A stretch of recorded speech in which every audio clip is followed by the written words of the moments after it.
Looks like we're ready. Thanks for coming, everyone. I want to welcome you and thank you for coming. I want to thank Armstrong and Bowman Auditorium, OU. This is a beautiful place to host something. So we did some coin flips to sort of start everything out. But first, every candidate can introduce themselves in about 5 minutes each to introduce themselves and talk a little bit. And so that's a good thing. And we're going to start on the introductions at the far end with Jason Tolliver. I'm Jason Tolliver. I'm a lifelong resident of Lawrence County. I have several businesses in Lawrence County. One of them is Early Construction. It's a union affiliated with the multiple crafts throughout the area, the tri-state building trades. And we employ several hundred people, depending on our workload, anywhere from, on a daily basis, is around 100, 150, up to 600 people. Again, that is depending on our workload. Graduated from Fairland High School, also graduated from Ohio University Southern, and have a good resume, great record. And if you elect me on November 6th, I'll give you results. Thank you.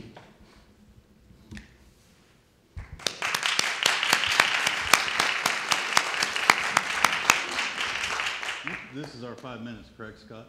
It is. Okay, Yep. All right, very good. Thank you. Good evening, everyone. County government is designed by Ohio law with each elected county official responsible for certain areas of public life. Each office holder is ultimately responsible to the people of Lawrence County, which is why we are elected separately. So how does the auditor fit into this design of county government? The auditor's office is the administrative and the financial hub of local government. The financial decisions made by the office holders, the boards, and the departments within the county are carried out by the auditor's office.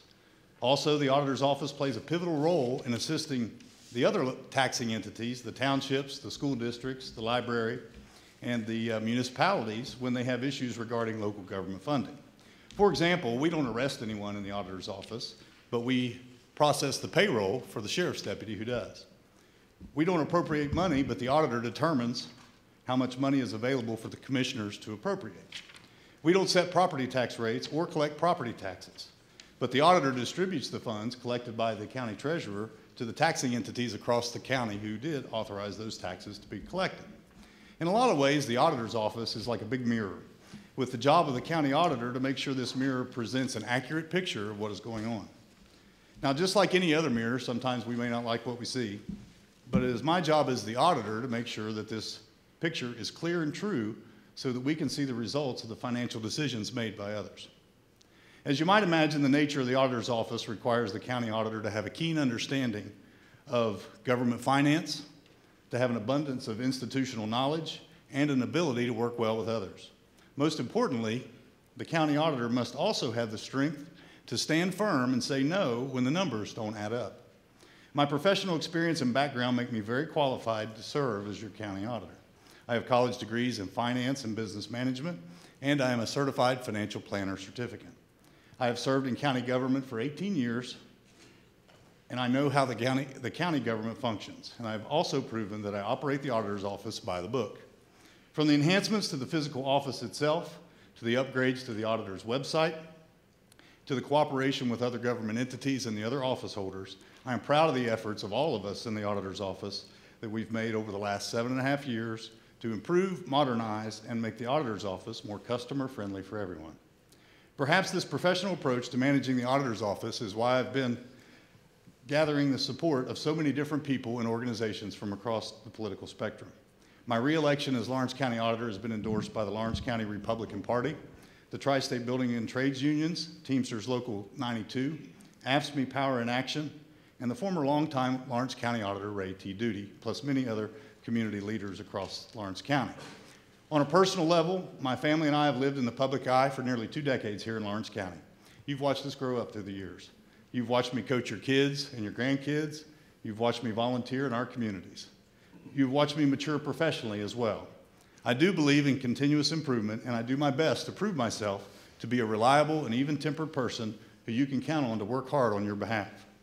Thank you for the opportunity that you've given me to serve you. In the future, I will continue to deliver proven reliability, excellent qualifications, and vital experience to the auditor's office as your county auditor. I will always continue to operate the auditor's office in a professional, efficient, and customer-friendly way. I look forward to answering your questions tonight. Thank you.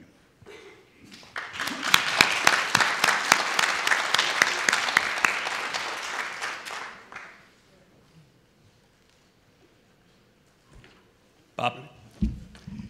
First of all, Scott, I want to thank you and the Ironton Tribune for sponsoring this and for allowing us to talk to our folks. I never really expected to be here. I think everybody here knows the rough outline of my story, that I was a high school football coach and a teacher for almost 40 years. And I never really had any desire to run for political office, especially for county commissioner. And when folks came to talk to me about a little more than a year ago, to talk to me about running, I said, I only want to do this if I think I can do something big and make people's lives in Lawrence County better. And as I began to sit back and do some research and think about what I wanted to try to do, I really honed in on 3 goals, 3 things I want to try to accomplish. And by far the most important is economic development. For a long time, the heart of this community, especially here in Ironton, was the steel industry. My dad, my Uncle Joe, worked at the Malibu. And when those jobs and the associated industries left, it ripped the heart out of this community. And we've never really found anything to take its place, anything to really substitute for it. So I began to do some research. I began to think about what is it that we can do to get things moving again. And when you look at the critical industries, the fastest growing industries in the country, in fact in the world in the 21st century, the one that leaps out at you is renewable energy. And I've talked a lot about this, and many of you have heard me talk about this, but it's the fastest growing industry in America, 9 times faster than the overall economy. A lot of people don't realize there are now 5 times as many solar workers as there are coal miners in America. And it's the example of the kind of thing that we can attract, and I've been working on a plan to do just that, to attract those kind of jobs that can kickstart a revolution that can really start to transform the economy of Lawrence County. But that's not the only thing. We need to modernize our infrastructure, and this is true across the country. It's not just roads and bridges, where we've seen some progress, but even there's a lot more left to be done. It's our water systems, our sewer systems, because nobody in the 21st century, no American, should be denied the right to have a clean drink of water. And we've seen that across the country. We have problems like that here. But it's also the high-tech infrastructure that businesses, that people are going to need in the 21st century to get ahead. There's a digital divide. We need to make sure that high-speed broadband internet access is available for rich and poor alike. That everybody has access so kids can do their homework and rise as far as their talent will take them. So that small and medium-sized businesses can get access to customer bases across the country and around the world, because that's where the world's headed. And those are the kind of things we need to emphasize to get our economy growing again. We also, and this is my real passion, I wanted to try to find a way that we could really get our school systems, and I love our school systems in this county. It's what I've spent my entire life doing, to get them to work together to prepare our students to be ready on the first day of the first grade and ready for the first day of college. Is there a way to pool our resources? And I began to look for models, and I found one not far from here in Cincinnati in a program called Strive Together, where public officials had worked with private sector folks and civic organizations, and Cincinnati, pooling and marshaling their resources, was able to become the first big city in America to provide universal pre-K for their students. Think how that could transform the lives of our families, of our young people here in Lawrence County, if we can bring that model here. And the third thing we've got to do is fight the opioid epidemic, which is eating at the heart of this community. I've seen it firsthand as a teacher and a coach. Interestingly, the model that Strive Together has put together is perfect for that, and Judge Ballard is doing much of that with his drug court, using all the resources of the community, the courts and law enforcement, but also the medical community, rehab services, job training, transportation, all to create a web that can help resurrect people and save lives. And that's the kind of model I want to bring to county government. That's the kind of thing I want to do. We need to elect a new era of leadership that can take these kinds of models, bring them here, adjust to our own local strengths and circumstances, and improve the lives of people in Lawrence County.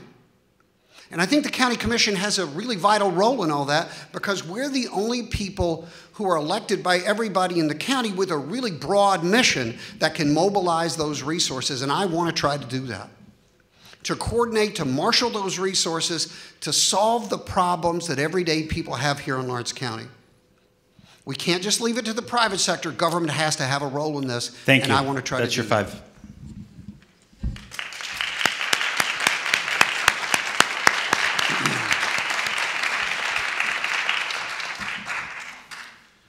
Good evening. I'm Freddie Hayes, Jr. I'm your current county commissioner and have been for the last 7 years. I also want to thank Scott and the Ironton Tribune for having this. This is a great thing. I want to tell you a little bit about myself. I'm 45 years old. I'm a graduate of Sims Valley High School. I'm very proud of it. I'm a Viking. My family, I am the son of the late Fred Hayes, who was killed in an accident about 6 years ago. My mother, which is sitting out here, Patty Hayes. I got 2 beautiful daughters, which are here, Kayla, Miranda, which I'm very proud of. They actually run the Cold Grove Freezette in here. You know, I was taught to be a worker. I'm not a teacher. I'm not a judge. I'm not a lawyer. I'm a worker for the people. That's what I do this job for.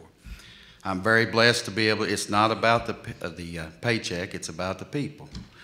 I graduated high school and started working. I bought Monty's Pizza over in Huntington. Started working, worked 80 hours a week to make that go. And I told my dad, I said, I'd like to give back.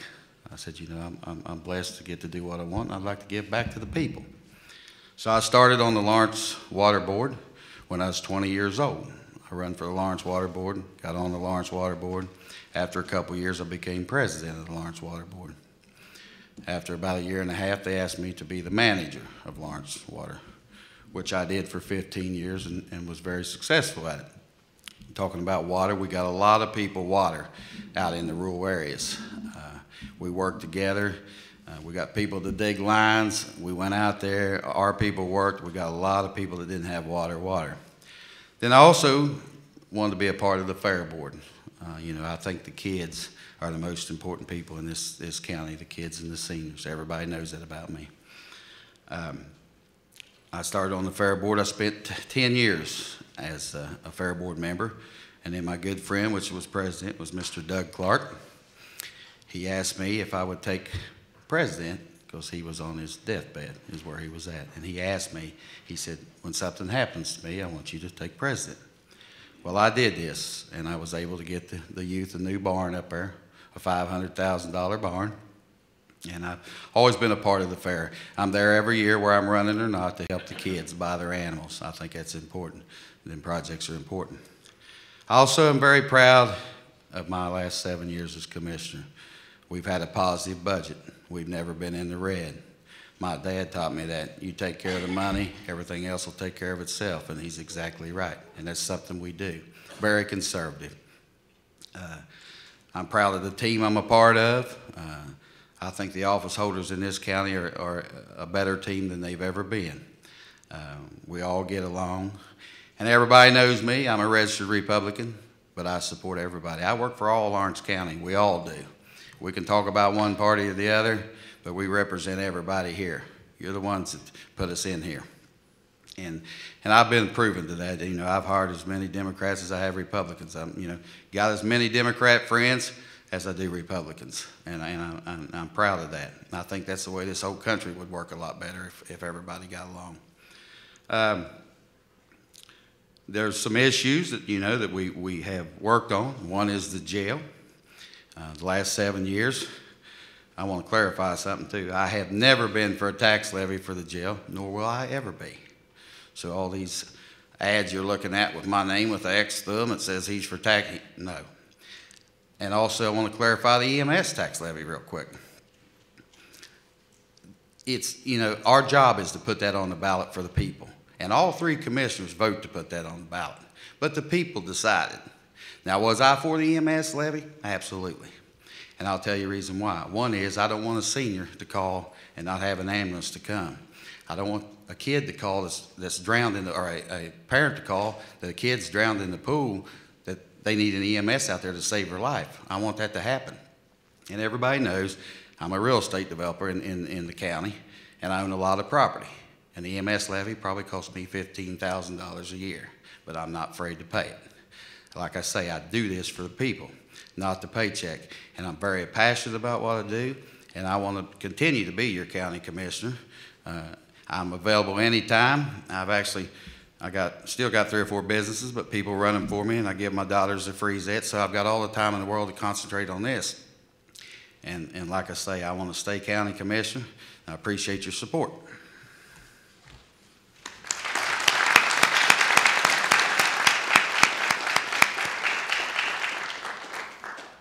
Good evening, everyone. My name is Donald Capper. I'm a candidate for Common Pleas Judge. I'm named for my father, who was known more by the name of Bud. That's what my mother always called him. My parents, Bud and Opal Capper, were from the Scotttown area. They met at Windsor High School. They both grew up on farms in that area with no running water, indoor plumbing, or electricity until they were teenagers. My brother, Eddie, and I were the first generation in our family to go to college. My brother and I both graduated from Marshall. My brother was 10 years older than me. He was my hero in a lot of ways. He played on the untouchable team for Fairland for Carl York. Those guys were all my heroes, and it was a great joy for me to get to play for Coach York also. Also played for Coach Mayo, played football at Fairland. And my brother passed away about 13 years ago. He was longtime assistant principal at Fairland and principal right before his death. I went to the University of Toledo Law School, and initially after law school I went to Florida and worked there, and then when we had our first child, we decided we wanted to come back here, and I've got 3 children, Jay, Elaine, and Kristen. They were all raised here, and I'm very proud of them. They're doing very well and very successful, married, and have children. I have 6 grandchildren and another one on the way. I chose to live in this area because this is where my family lives. I chose to come back here, and we have problems that we need to face in the legal community. I've been the municipal court judge now for 26 years, and that is the court in Chesapeake. The court that I'm running for is the Common Pleas Court here in Ironton. Judge Cooper is now the sitting judge in that court, and he is retiring. So it's going to be an open seat. It'll be on the ballot this November. I believe I have the experience and the knowledge to step into that position and run the court well. The first job of judge is to decide the cases before them. And I've been a trial judge and a trial court lawyer my whole career, so I've got a lot of jury trial experience. The other big challenge for our community, it's already been mentioned, and for the court system, is the opioid crisis. I'm dealing with it every day in my court. I've put over 200 people in treatment so far this year. I believe in treatment. I want people to go to treatment, and I hope I'll get to address issue 1 with you later, because that's a very significant issue right now that you're going to see on the ballot. And I'm against it. I'll just say that, and I'll explain more why later. But we have to do more on prevention, and we have to do more to get people into successful treatment. One of the things I would want to accomplish on the Common Pleas level is to be more efficient and gather more statistics about what is working in treatment. We have a lot of options right now for treatment, but they're not all the same. And in my court, I have to rely pretty much on what the treatment providers give us as far as information. I'd like to be able to gather statistics and study what works and be more efficient, and therefore get more people into recovery and successfully complete recovery. as a society, I think we have to do more on prevention, because my experience with it is once people get into addiction with the major drugs I'm seeing now are heroin, methamphetamine, and fentanyl, it's very difficult to get them out of that situation. We need to spend more resources on stopping people from getting into it to begin with. But I deal with it after the fact. I don't see them until they're in the problem. And I want to work on that on the common pleas level, and I think I can unify the courts and be more efficient in handling that situation due to my experience. The other thing I want to do is make the courts digital so they're more transparent to the public, and as I said, unify the community service programs that all the courts now have separately. Thank you very much.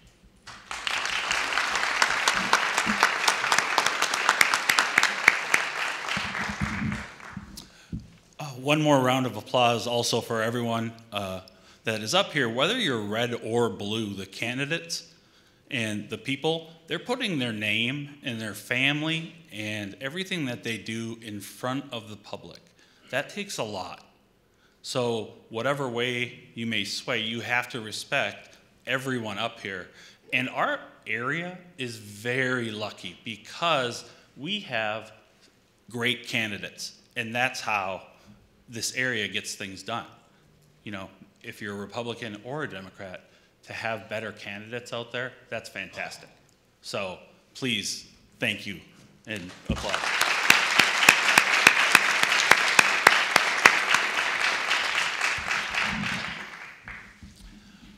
First question is going to, for the auditor, and it'll be for Jason Stevens.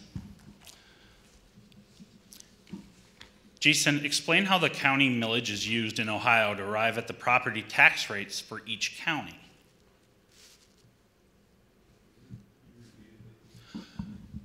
Can you explain how the county millage is used in Ohio to arrive at the property tax rate for each county? County millage in Ohio is calculated. Okay. All right. I was just trying to make sure I understood the question. Well, actually, the tax rate, we have 39 different taxing districts in Lawrence County alone.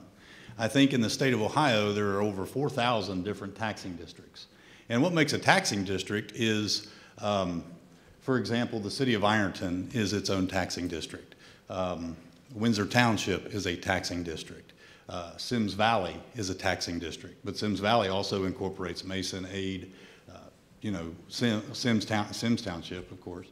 So all of these different things kind of overlap. So, even the Rock Hill School District has a few parcels here in town and whatnot. So each taxing entity is separate. So, for example, I think we mentioned the EMS levy was mentioned earlier. The EMS levy was a county-wide ballot initiative so that everybody in the county fell into the taxing district of the county, which the county commissioners are over. However, this year I think there is a ballot initiative, or I'm sorry, a levy, replacement levy that's on the ballot in South Point, and that is just for the village of South Point. So their millages could be a lot different. The village of South Point, if the people in South Point decide to vote for this levy that's coming up, their taxes are going to be higher, or their tax rate will be higher or different than somebody in Fayette Township just a half a mile out Solid Road because they're not in the village. So that's the interesting thing about Ohio is the voters are ultimately the ones who get to decide what the tax rates are. Now the taxing entities for the county would be the county commissioners, for a school district would be the school board, for the township would be the township trustees, and a municipality would be the council and the mayor. They get to determine what goes before the voters to vote, but ultimately the voters are the ones who get to decide yes or no. And this year there are the one in South Point, and I think Elizabeth Township has a renewal of their fire levy, and I believe Windsor Township has a renewal of their fire levy as well. And those levies can be different, like the one in Windsor is a renewal. But what we do for that in the auditor's office is we put our tax levy calculator out there on the website so that you can go and look at the parcel before the election, every election, and we set up that parcel so that you can go to the tax tab and click on the levy to see an estimate of how much that levy will cost you for that parcel. So we try to put that out there every election so that people are informed. Sometimes people think a levy is going to go up a bunch, but it may be $1.50. Sometimes they may think it's $1.50, but it may go up significantly. So we try to put those calculations out there so when people do decide and they do go into the voting booth that they can have that information before them. So hopefully that helps. Okay, thank you. Jason Tolliver, and I'll read it again. Explain how the county millage is used in Ohio to arrive at the property tax rate for each county. I would have to agree with Jason that he's correct in how it's arrived. Okay. Next question. This will be for the commissioners. Bob McAllister, question is first for you. What's your plan for Lawrence County as far as bringing new and innovative businesses into the county? Well, I actually talked quite a bit about that in my opening statement. We are at the cutting edge of a whole series of changes, and one of the things I mentioned, of course, is renewable energy, because in the next 20 to 30 years, we are going to redo our entire energy grid. This is happening around the world. It's going to happen here. What I want us to do is to be at the cutting edge of change rather than a backwater. For once, I want us to be ahead of the curve. And what we need to do is to be able, and I talked about these public-private partnerships, and we've seen this all around Rust Belt communities, which we very much are. The Rust Belt communities were the ones that were so badly affected when the steel industry and the auto industry ran into trouble. And in Rust Belt communities, in Lancaster, Pennsylvania, in Cincinnati, and places like that, the ones that have actually been able to prosper and done better are the ones that can use all the elements of the county's resources. Mobilize, government organizations mobilize, civic organizations mobilize, the private sector, and work together to build a plan to do just that. So if you're going to talk about renewable energy, you've got to work with utilities. You've got to find a way to bring them to the table. You've got to look at manufacturers. You've got to look at all the different range of things that you can do to create jobs and bring them here. You talk about high-speed broadband internet. I mentioned that. There are some really innovative things going on, but it's going to take government help. In every great revolution in infrastructure that we've had in this country over the last couple hundred years, there's always been a role for government in the building of the railroads, in the growth of radio, in the building of the electrical grid the first time. It was Franklin Roosevelt and the Rural Electrification Act that actually allowed areas like the rural parts of Lawrence County to grow. So we need those kind of public-private partnerships to bring broadband here. There's a bill. House Bill 387 passed. It was actually sponsored by Ryan Smith to encourage high-speed broadband in rural areas, but it's dying. It's now Senate Bill 325, and it's dying in the Ohio Senate. We need to have people who can go to Columbus and can lobby the state and break loose those funds and get those passed. We have to transform this, and it's going to take the work of government, private industry, civic organizations. We're going to have to work together if we're going to transform this economy, and that's what I plan to do. Okay. Mr. Hayes, what is your plan for Lawrence County as far as bringing new and innovative businesses? Well, what my plan is the same thing we've been doing.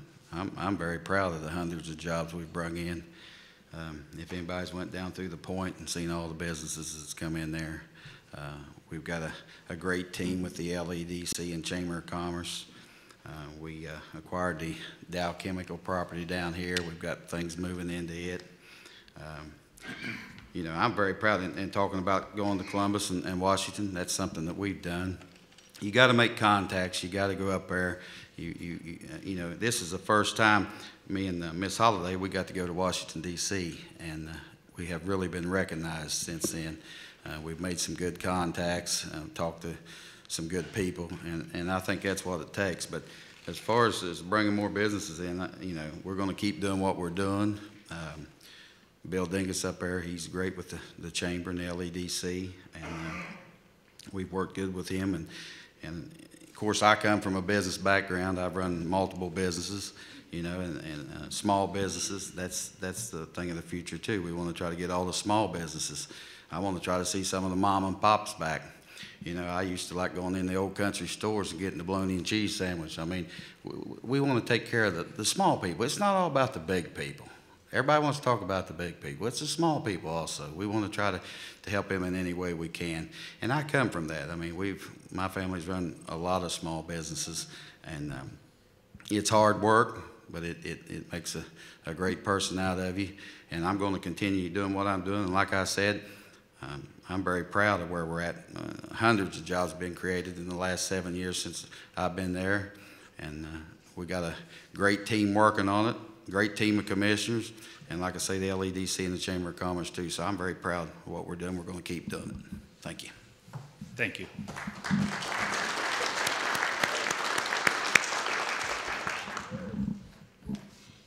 Judge Capper,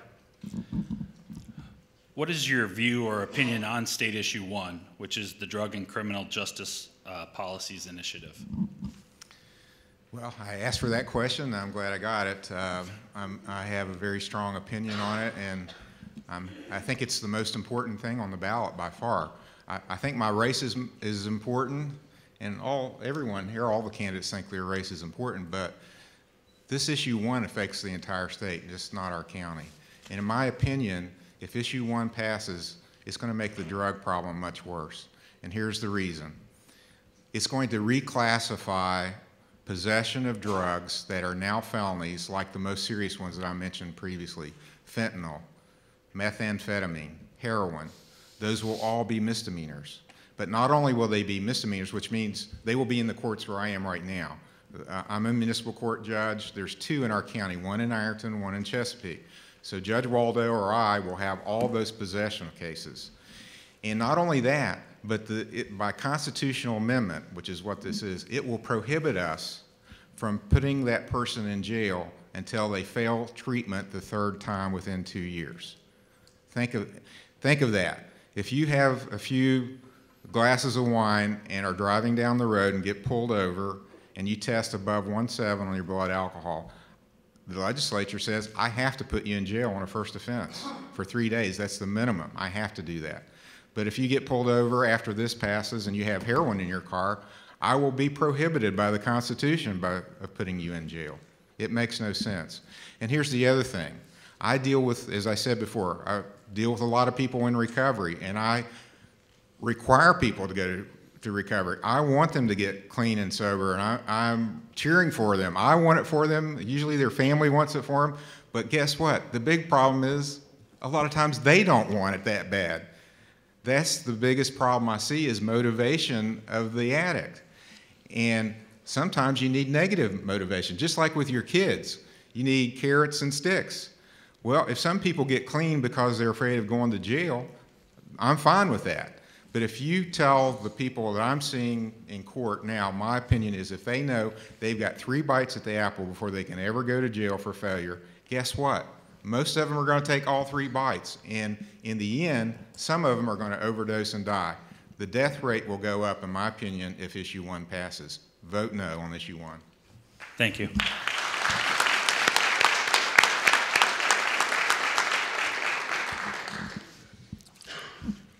Jason Tolliver, your question.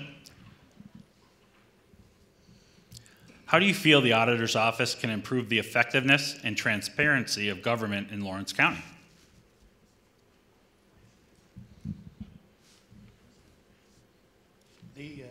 With improving effectiveness, there's entities out there that we can partner with that will allow us to pay our bills in 30 days, but we'll actually have 60 days before we have to write a check to pay the businesses that we do business with in Lawrence County. I think that's one way. Transparency, just an open door, open book policy, and open to the public. Okay, thank you. Jason Stevens. Oh, sorry, go ahead. One of the things that makes local government a little more accessible than what it used to be is the internet. The internet has given the ability to be able to, go online at any time of the day and be able to access information. So over the last few years, we've really worked hard to improve the access to the information that you have here in Lawrence County when it comes to information from county government.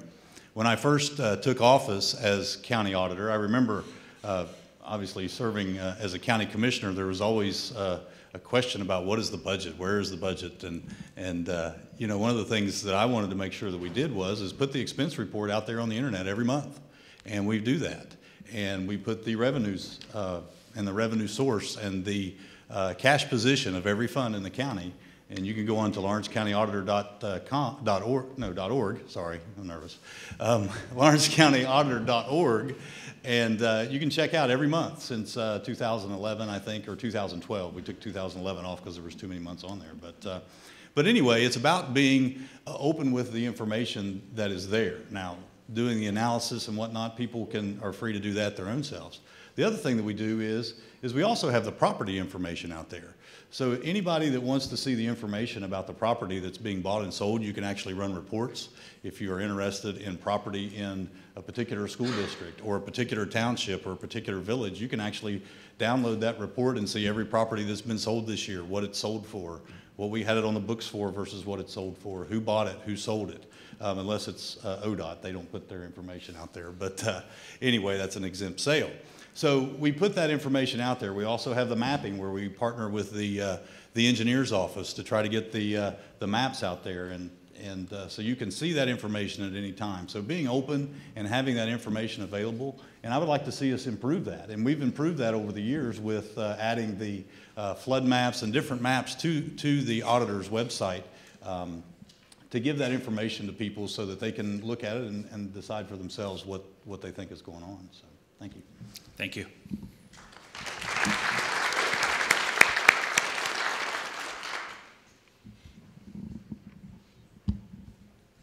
Mr. Hayes? The need for a new county jail cannot be understated. It's a tremendous cost to the county and could potentially lead to further financial hardships if real solutions are not employed. What is your specific plan to fix the jail? All righty. Like I said in my opening speech here, I've spent the last 7 years trying to solve this problem. I voted numerous times when we had the Franklin Furnace facility down there to move it down there, but was never given the money to do so. My plan is to do it without putting the tax levy on, and it's something that's going to take some time. We got a $25 million jail that we got to build, which I don't see any problem in securing the funds to get that done. But we also have an issue with staffing this jail, with the operations.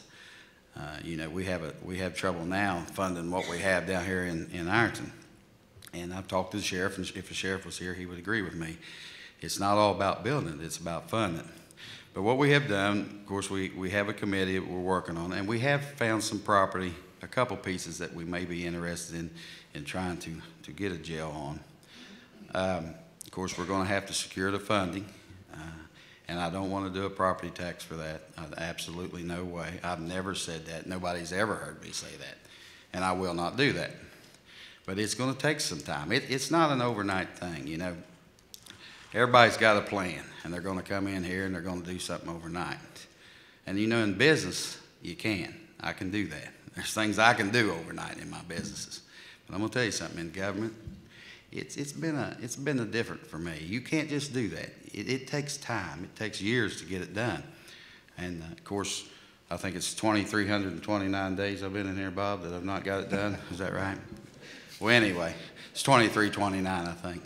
But it's 2,329 days that I saved you from my tax levy. That's what it is. And let me tell you something. Ain't nobody going to work any harder at this job or on that jail. And I have. We've worked hard. We've hit bumps. You know, we didn't get the money. And then there come up an issue at the end to pay the $64,000 worth of bills down there that I've been criticized about. The reason I didn't pay the $64,000 worth of bills, we never stepped foot in that place. We wasn't going to get that place. There's no use wasting taxpayers' money to pay that bill. Even the state said, we've never been there. We never got the chance to go there. So I'm not going to write a check from Lawrence County for $64,000 that we didn't even have, we wasn't even there. So that's one of the things I got criticized. But we're going to keep doing what we're doing. Like I said, we got a great team. Of course, all the judges are on board. I mean, they know we got the problem. We're going to try to fix this. But I'm going to be conservative with your money. I'm not going to put, Scioto County got in physical trouble over that. Freddie Hayes is not going to be a part of that. I do not want to go in the red, nor will I ever. So you don't have to worry about a tax levy. We're just going to have to keep working on it the best we can. And I don't care who gets in here, it's not an overnight fix. It's going to take a few more years. I mean, it is.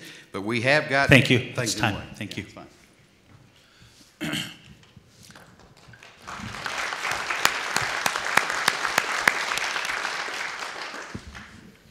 The jail has been a festering problem. This has gone on for years now. For at least 4 years, we've known that this is a problem and that we have to deal with this. The state, the Kasich administration, Republican administration, moved heaven and earth in the Scioto County line in order to give us access to the facility in Franklin Furnace. I believe we advanced about $500,000 for the transition. In the end, we signed a lease, and we lost the rights to that lease. We lost the lease because we failed to pay a $64,000 utility bill. And because of that, we lost the rights to what could be an $11 million asset for this county. We could have had a jail without a tax levy, without a tax increase for the taxpayers. And I think what happened in the end, and I'm not sure, I don't think I fully understand exactly why the decision was made the way it was made. In the end, I think we worst case scenario the costs of moving to the new jail. And best case scenario, our ability to find a way to build a new jail instead of the facility in Franklin Furnace. And I just think that was a horrendous mistake. And I don't want the taxpayers of Lawrence County to pay for that mistake. So what do we do? Well, the first thing I think we need to do is we need to get right with the Department of Rehabilitation and Corrections and with the Star Community Justice Center. We need to pay that bill. We need to pay that $64,000 bill and get right with them. And then we need to work with the new administration in Columbus, and I hope, just as a Democrat, that it's a Cordray administration, because Richard Cordray talked to him the other day, and he is determined to make sure that we restore funding to local governments. And I think if we do that, we can get a second bite at the apple. We can go to them, we can go to the Department of Rehabilitation and Corrections, and there's still a chance that we could have that facility, a state-of-the-art facility. The staffing problems are manageable. We can work that out. And we can save, potentially, the taxpayers of Lawrence County tens of millions of dollars to build a new jail when we have a perfectly viable alternative just down the road. Thank you.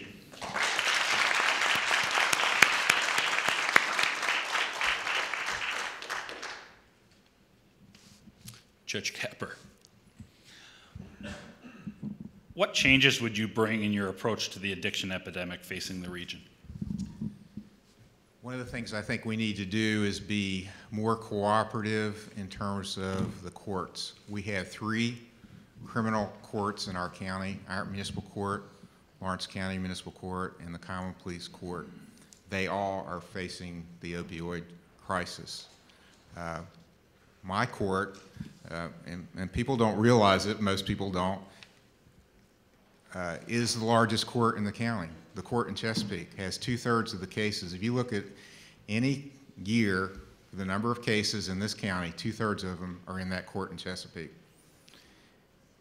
because 2/3 of the population is in the eastern 7 townships now. So that makes sense. That's where the cases originate. We have 9 probation officers in this county. The court in Chesapeake has 1 probation officer. it's a part-time court. I'm a part-time judge. It's staffed as a part-time court. That needs to be fixed. And one of the things I proposed is merging all the probation departments.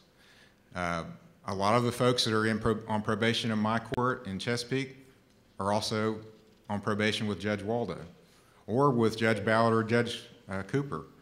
Up until recently, those courts did not share much information. They all had separate software programs. We're now getting on the same software program. I proposed that, and that's happening right now. And there's more things like that we can do. There's a court, a county in Ohio now that has one common drug court for the whole county. And I think that's something we should look into here. As I said, in my court, I've put over 200 people in treatment this year.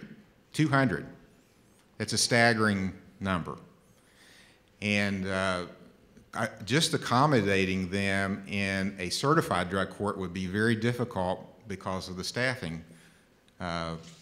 So to do that, we need to be more efficient. We have to have those numbers shared because you can't do that with one probation officer. I'm using now basically the addiction counseling agencies as my probation officers. I rely on the reports they give me to verify how successful people are in treatment.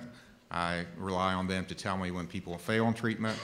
So from the common police court down, I think in that position, if I go there, then I can do some things to fix the problems in that court, help that court out, and unify the courts and share more information and take this epidemic on head on. Thank you.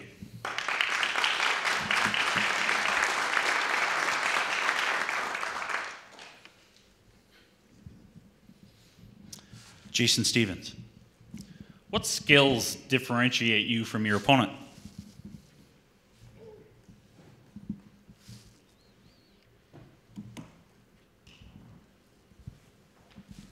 I'd like to, is it on? There we go. What skills differentiate me from my opponent? I tell you what, I'm going to stay positive on that. I went through a lot of my qualifications in the opening. You know, I've worked hard. One of the things that I like to try to do is to work well with others. I think it's important. One of the things that I try to do, or I tell our office that we try to do in the auditor's office, because every day we are dealing with a lot of different government entities here in Lawrence County, school boards, townships, and villages, whatever, or the city, is let's try to make other people look better. If we make them look good, then we are doing our job, because we are there to give information, to give, to make sure that they're doing their math right. Sometimes we just act as a double check on the math, and then that's an important part of what we do. And I think that experience is really important. I've served with several different people over the years as office holders there in Lawrence County. A lot of them I really grew to love. Both parties.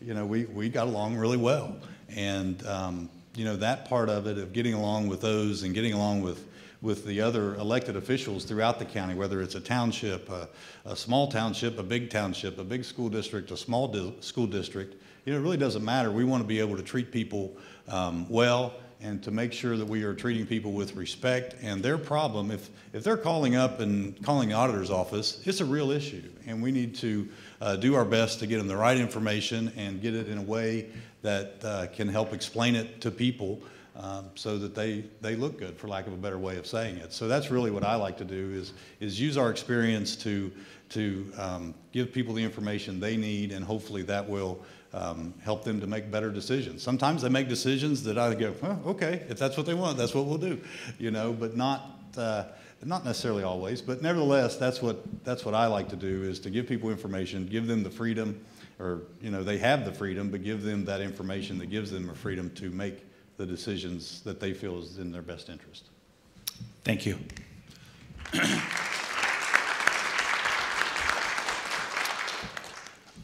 Mr. Tolliver. Jason may take this as a negative, but I think probably the biggest difference is, I think you're older than me, aren't you? I don't know Jason well enough to compare notes of a background with myself. The best I can do is tell you that with my business background, I am very well versed in budgeting, forecasting budgets, and the projects that we develop and build, making sure they come in on time and under budget. Given what I have to do in my daily job, I've become well-rounded in accounting, budgeting. Don't want to take anything away from Don, but a little bit of legal. And for the most part, I run an adult daycare center. So I have a lot of people skills that I think would fit well into the auditor's office. But other than that, I don't know Jason well enough to compare notes. Thank you. Thank you. Now might be a good time to remind everyone, the questions came in to a couple of different ways. They could send them in Facebook, Twitter, or into the Ironton Tribune, and then when people were walking in today, they could write them down.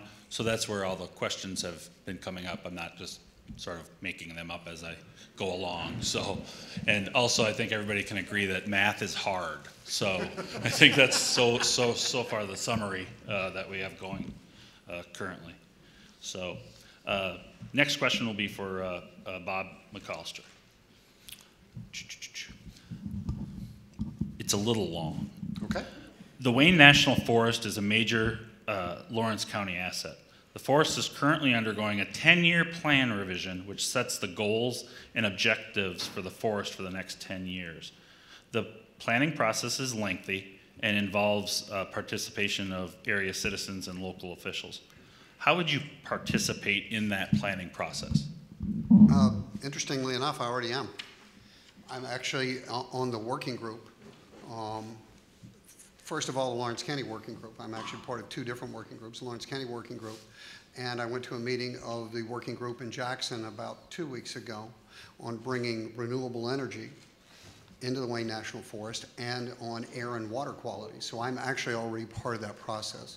I think the Wayne National Forest is one of our greatest assets here in Lawrence County. It has tremendous potential for all kinds of economic development. First of all, for tourism, for ecotourism, for a whole series of things. But it's a tremendous asset. There are places in Wayne National County, and we've already started to talk about it. I've worked with a professor at OU, and she's on the planning committee as well.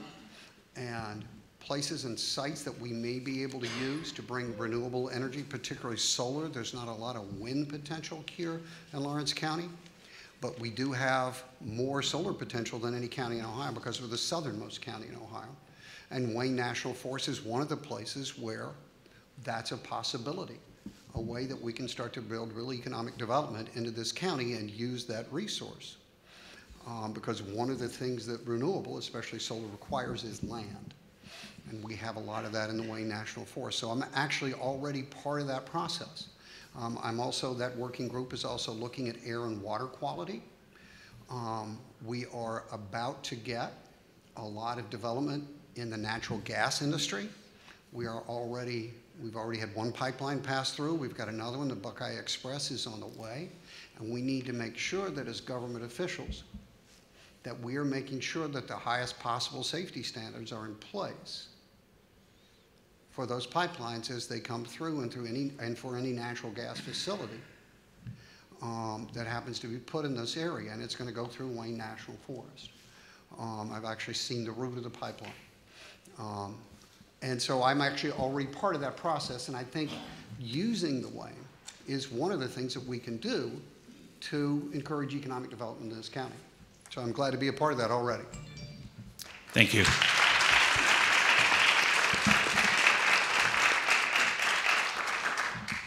Would you like me to read the question again? Fine. Okay. Over the last 7 years, we have got to work, or I have, and the commissioners have got to work with the Wayne National Forest. I'm very passionate about the Wayne National Forest. Of course, I've been a big supporter of the horse camp out there. I think that's great for tourism. They have a lot of people coming in and out. Of course, both my daughters are barrel racers and horse riders, so we take that very serious. And I also think the Wayne National Forest is very important for the economical growth.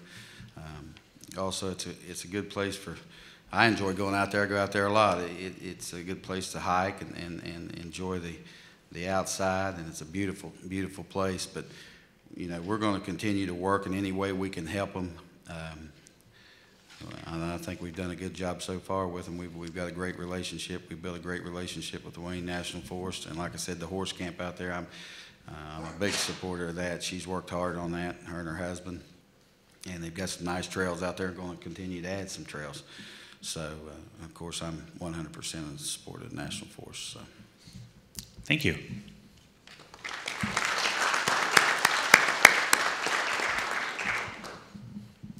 Judge Capper, how do you balance being an independent judge as well as an elected official?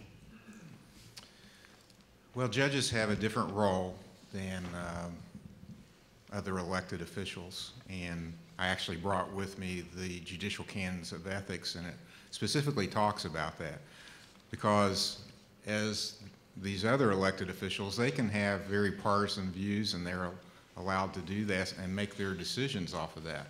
A judge is supposed to make a decision on a case based on the law and the evidence and nothing else. So being an elected official, you have to run for office and you have to put yourself out there, but you will notice when you go in on November the 6th and see the judges' races, there's no parties listed there, and that's for a reason. Judges are nonpartisan. They're supposed to be nonpartisan. And that's because everybody has to go to court. And when you come into that courtroom, you don't want to be sitting up there thinking, well, I'm opposite party of the judge, or my lawyer's the opposite party of the judge. Is he holding that against me, or she holding that against me? That is why judicial races are nonpartisan, and judges are under totally different rules in conducting their campaigns than other partisan races. So it is a balancing act to be out there and to seek votes, but to be nonpartisan. And that's the way we do it in the state of Ohio. And if you want more information about it, I've got the Code of Judicial Conduct right here.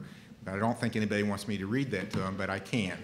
It specifically says judges are to be nonpartisan. Thank you. Thank you.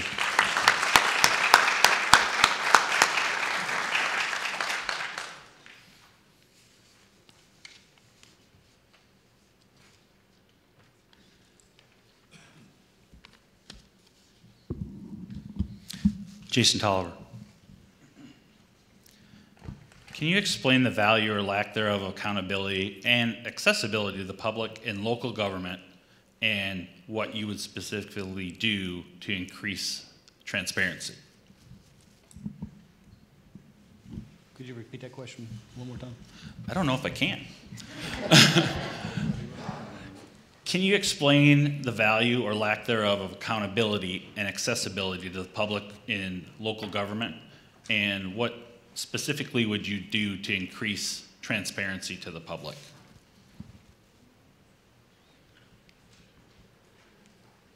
As far as accountability goes, I think we probably, to get myself included if elected, get ourselves out there to the public in some manner where it's more frequent meetings, to where we're doing something to get the public to interact with us, so there is some accountability. As far as transparency, again, an open door and open book policy, I believe, is the best scenario, that anyone at any time can come in and ask questions.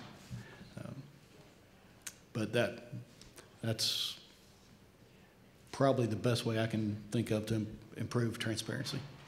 Thank you.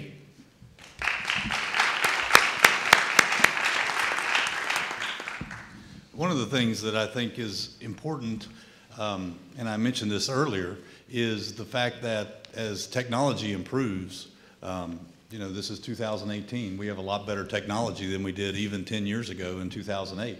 I think it's important to take advantage of these technologies in order to make that transparency happen better. And, as we move forward, there are going to be different changes in technology that we haven't even thought of. I kind of laugh sometimes as I think about, auditors in the past, what they would have thought of our website or what they would have thought of the technology that is used to do the analysis on different things that come through our office. So I think it's really important to always be looking forward and looking ahead. Also, I think it's important to be staying active, even from the auditor standpoint, is staying active in Columbus. And one of the things that I have served on for the past few years is the County Auditors Association, where all 88 county auditors come together, and it's on the legislative committee. And we are able to, get updates of what is going on whenever a bill that comes by, down the pipe that may be not for the best interest of local government. We try to get in there and let our legislators know and be on the forefront of those things. But anyway, that is, I think, as important is always being proactive, and being proactive as far as what we do from a technology standpoint, what we do from a legislative standpoint. And I think I've got a few more seconds. I would like to talk about issue 1 real quickly, just to reiterate what Judge Capper said. I'll make it a lot simpler. Just vote no. As we start looking at the cost of such a thing, it is just not for Lawrence County, and we just can't afford to allow that to the good name or the name of the bill to pass. So I just encourage everybody to make sure they turn the ballot over, by the way, because that issue is on the back of the ballot. So anyway, I think I answered 2 or 3 questions in one. So. That's okay. You have the time. Thank you.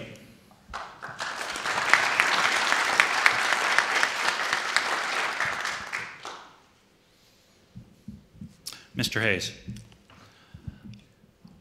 what steps have you or do you plan to do to bring broadband internet access as well as cell phone coverage to the more rural parts of the county? Well, that's another thing that we have worked on over the past few years. We've reached out and tried to get some of that done, and we are becoming successful with accomplishing some of that. We've got some new tires going up and stuff like that. We're just going to continue to do what we're doing. That is something that's definitely needed. I got a couple friends that live out where they don't have any way to get anything like that, and they stay very upset at me. But it's something, it's just kind of like the water. It's a thing that takes time to get.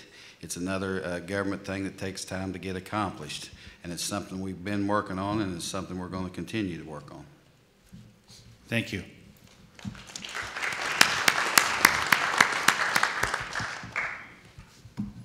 I talked a little bit about this earlier, but I think this is actually vital. There is this digital divide in America where there are people who lack the access to high-speed broadband internet, and in rural parts of the United States, it's a particular problem, especially high-speed access. I was actually talking to this really impressive farming couple that lives out in Sims Valley a few months ago, and they're really innovative, and they sell farm products on the internet, and they sell them around the world. And she told me she has to get up at 2 o'clock in the morning in order to get enough broadband access, enough bandwidth in order to be able to do that. Well, that's the kind of problem that you run into. This is going to be a super highway in the 21st century that business has to have. Our students have to have it. I was always shocked when I talked to my students about homework assignments and doing research, how few of them had access to high-speed internet in our school district. So this is a serious problem. It's a problem for students. We don't want poor kids to get left behind. We don't want our small businesses and medium-sized businesses to get left behind. We want them to have access to markets all around the country, all around the world. That can create real economic growth. So this is something we have to do. And I said this earlier, but this is worth saying again. Every great infrastructure improvement in this country's history wasn't driven solely by the private sector. There was a huge government role involved. The building of the railroads in the 19th century, The building of radio in the early 20th century was a Wilson-era initiative. He actually helped create RCA. The best example is FDR. An awful lot of places in Lawrence County would not have gotten electrical access to the grid if it had not been for the New Deal, because the Rural Electrification Act allowed that to go into areas where the market just didn't make sense for private companies to extend that. There has to be a government role. All the way through Eisenhower and the National Defense Highway Act to build the current interstate system, there's a role for this. There's a bill in the Ohio legislature. It passed the House. I believe it was House Bill 375. Passed the House, and it is basically dead in the United States Senate. It's now called Senate Bill 225, and it's dead. That would have extended high-speed broadband to this area. We need to change that. This is important. This is part of the infrastructure that will drive economic growth in this century. We need people who can go to Columbus, who can make our case. We need to get everybody, every commissioner, every official from every rural county in southern and eastern Ohio to go to Columbus and demand that this happens. And I'll do that. Thank you.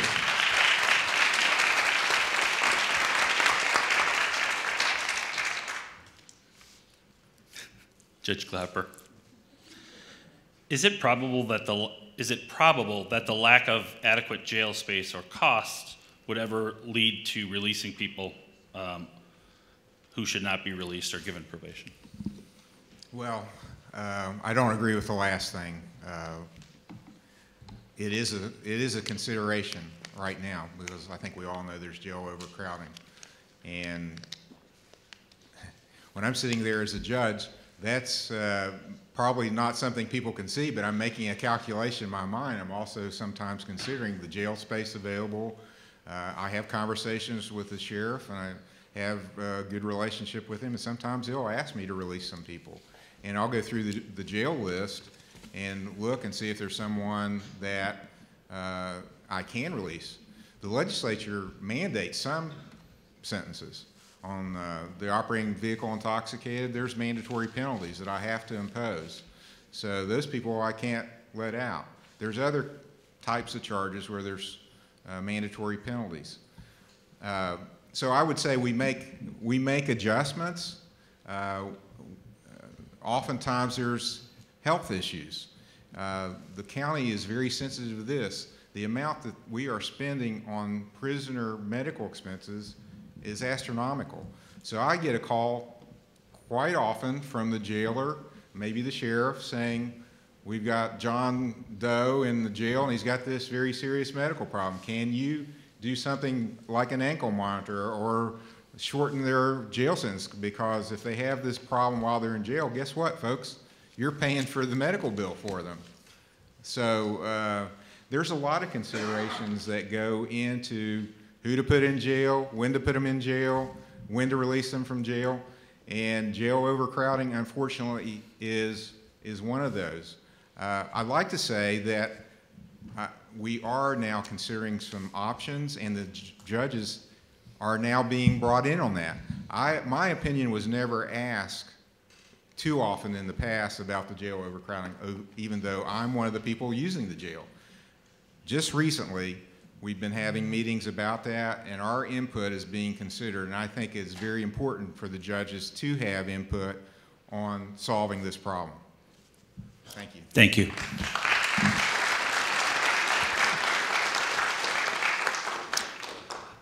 I know that I had mentioned that for the final comments, everybody'd have 3 minutes, but we're doing quite well in time, so I'm going to give everyone 4 minutes.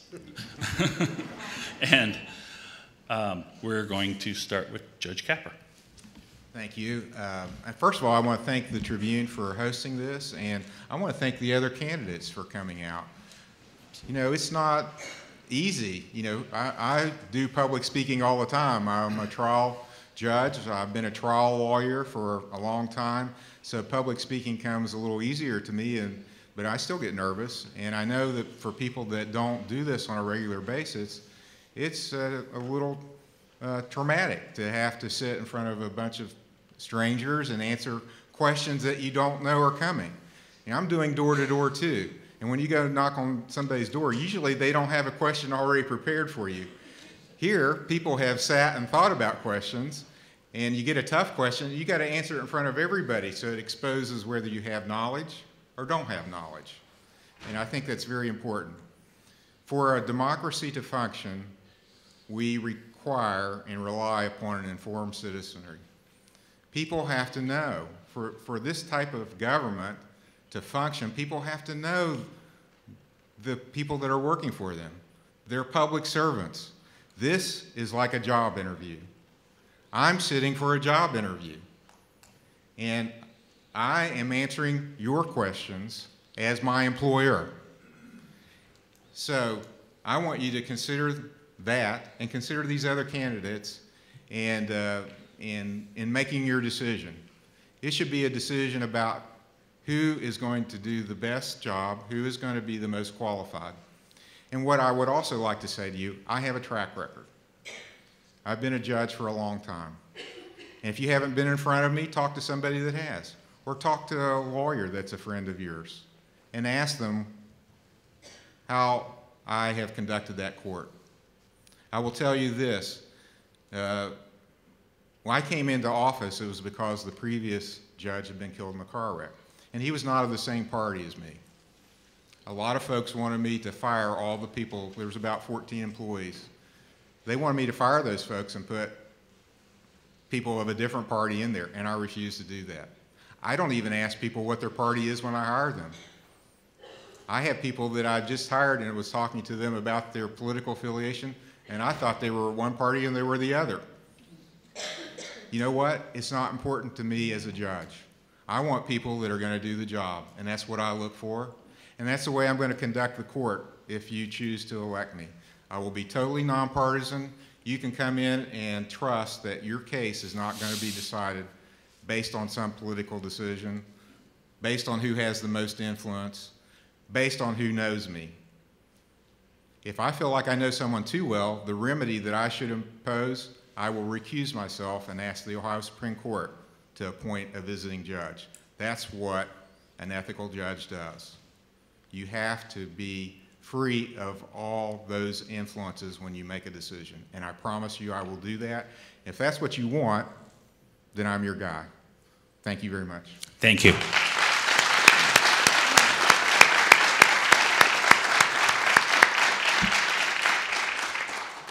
Mr. Hayes?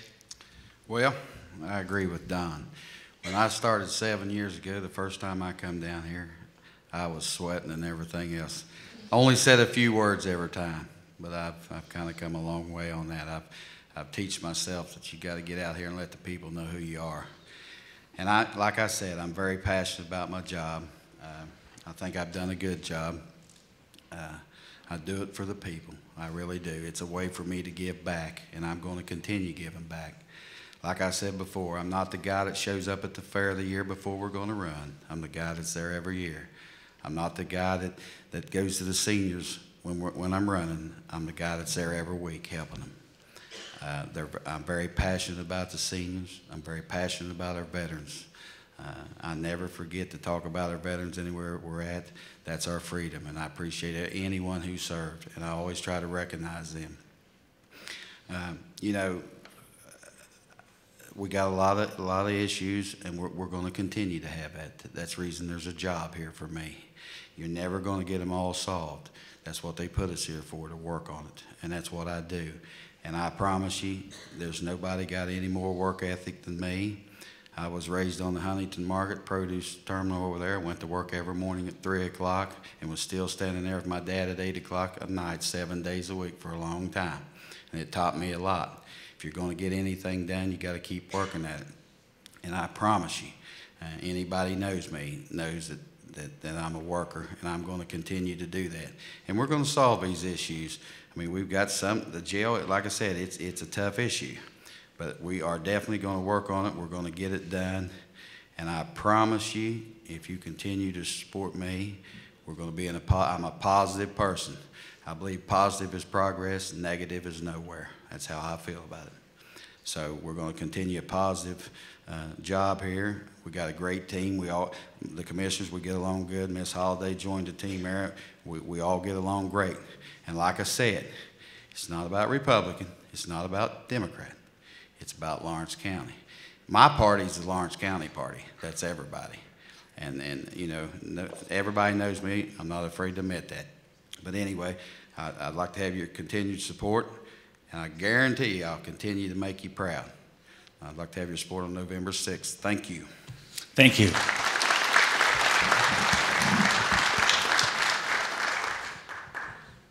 Again, I want to thank Scott and the Ironton Tribune for hosting this event.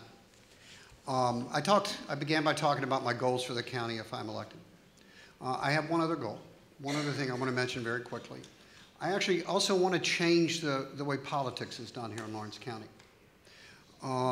As I've gone out in the county and talked to people, gone door to door almost from one end of the county to the other, there is a perception in the county among average folks that for too long, politics in Lawrence County has been controlled by a small set of elites, kind of an old boy network. And that too much of what happens in politics in our county is about personal rivalries and score settling and those kind of things. I think that paints things with too broad a brush, but you need to understand that that is a perception out there. I think there are plenty of people who go to the courthouse every day and work really hard to make this place better.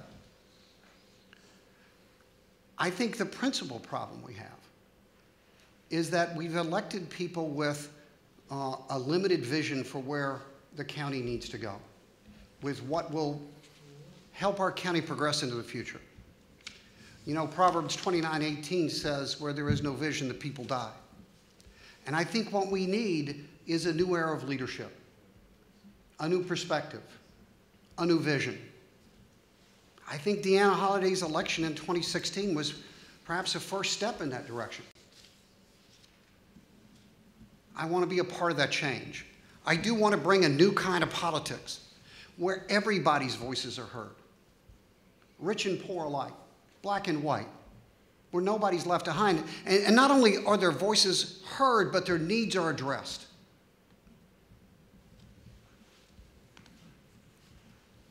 And that we build an inclusive, open, transparent kind of politics in Lawrence County.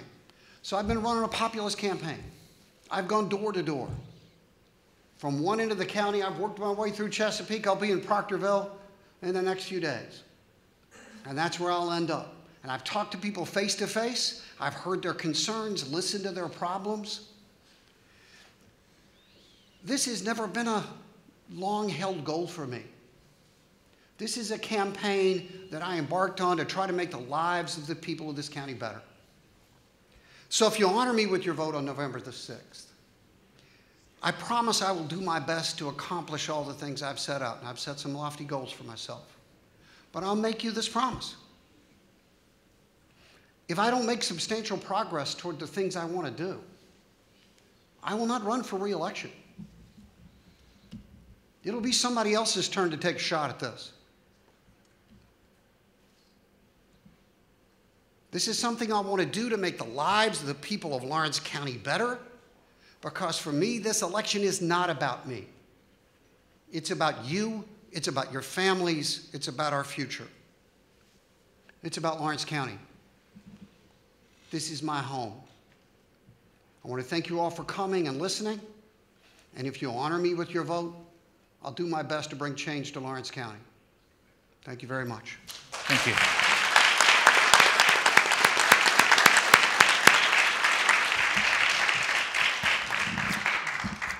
Mr. Stevens. I'd like to thank the Tribune and all of the media that are covering this event for having this forum. Appreciate the opportunity to take the questions.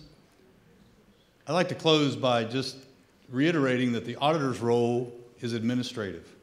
Like a mirror, the county auditor should reflect the will of the voters, the will of the other office holders, and the other taxing authorities throughout the county, whether I personally agree with those decisions or not.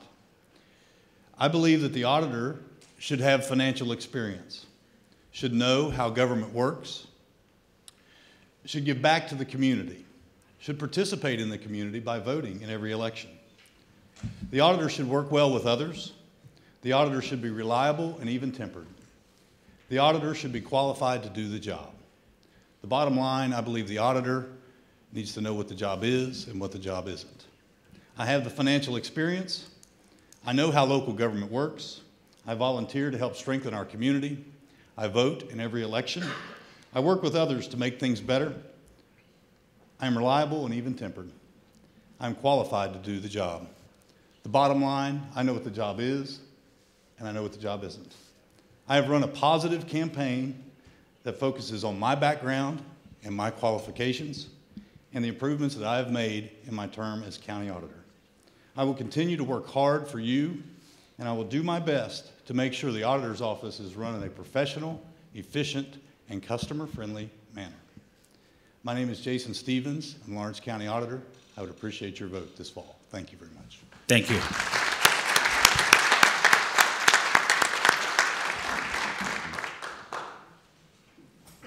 I want to thank everyone for this opportunity.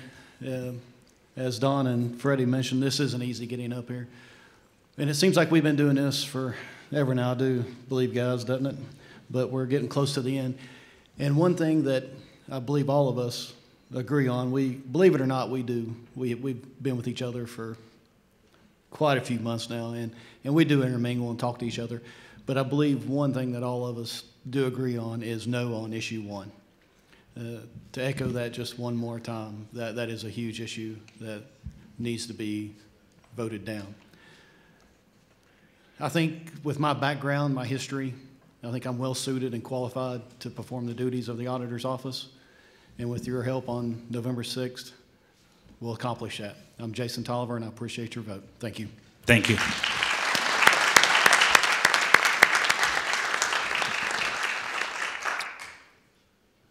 A couple final thoughts. First, thank you so much for attending. Sitting up here and asking questions, it's not easy. When I was little, people would come, you'd have aunts and uncles coming to your door, and they'd stop in, right, and the door was open and stuff like that. But now, it must be very hard when you're going door to door, because if I hear a knock, the first thing I'm like, who is that? Like, and I'm like, why didn't they text me or Facebook me or Twitter me or whatever? You're like, am I, you know, so nowadays you're like, am I going to jail? Are the police out there? What's going on? So when you go door to door, that must be impossible nowadays, more so like when I was growing up, people just stop by and all of a sudden, you know, an aunt would bring chili and stuff. But now, even myself, I hear a knock and I'm like, I didn't order pizza. You know what I mean? It's got to be, you know. So hats off to all of you for doing that and going door to door, because I think we're in a little different era. So thank you. I think everybody that showed up, Armstrong, it's going to be shown on Armstrong. It's going to be on OU on their website. It's going to be on the Ironton Tribune website, so that more and more people that can't make it will see what wonderful candidates we're really lucky to have, no matter what side of the aisle you're on. So I thank you. All right. Thank you, everybody.